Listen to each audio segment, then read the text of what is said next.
காரைக்காலில் நடைபெற்ற அறிவியல் கண்காட்சியில் 700க்கும் மேற்பட்ட பள்ளி மாணவர்கள் கலந்து கொண்டு தங்களது கண்டுபிடிப்புகளை காட்சிப்படுத்தினர். புதுச்சேரியின் காரைக்காலில் டாக்டர் அப்துல் கலாம் அறிவியல் மற்றும் தொழில்நுட்ப அறக்கட்டளை சார்பில் நேற்று அறிவியல் கண்காட்சி நடைபெற்றது. இதில் கலந்து கொண்ட மாணவ மாணவிகள் விண்வெளி, விவசாயம், மின்னணு உள்ளிட்ட பல்வேறு புதுமை படைப்புகளை காட்சிப்படுத்தினர்.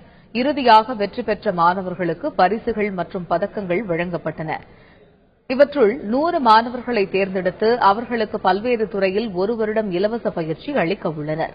மேலும் மாணவர்களால் உருவாக்கப்படும் செயற்கைக்கோளை அப்துல் கலாம் பிறந்தநாள் அன்று விண்ணில் செலுத்த உள்ளதாக ஸ்பேஸ் கிட்ஸ் இயக்குநர் ஸ்ரீமதி கேசவன் தெரிவித்துள்ளார். 2030 சென்னை, டெல்லி, கோயம்புத்தூர்லாம் ஜீரோ கிரவுண்ட் வாட்டர் லெவல் ஆயிடும். அது அந்த ஜீரோ கிரவுண்ட் வாட்டர் லெவல் போறதுக்குள்ள நம்ம இப்பவே அந்த மாதிரி கொஞ்சம் கொஞ்சம் மழையை சேகரிச்சு நம்ம ஃபீல்ட்ஸுக்கு கொண்டு வந்து வீட்டுக்கும் யூஸ் பண்ணிக்கலாம். ஃபீல்ட்ஸுக்கு கொண்டு வந்து ரோட்டு வழியா, ரோட்ல வேஸ்டா தானே போகுது, அதை ஃபீல்ட்ஸுக்கு கொண்டு வரலாம். அதை வச்சு அதை அப்படியே அந்த தண்ணியை யூஸ் பண்ணி ஒரு மாடர்ன் சிட்டியே கிரியேட் பண்ணிடலாம்.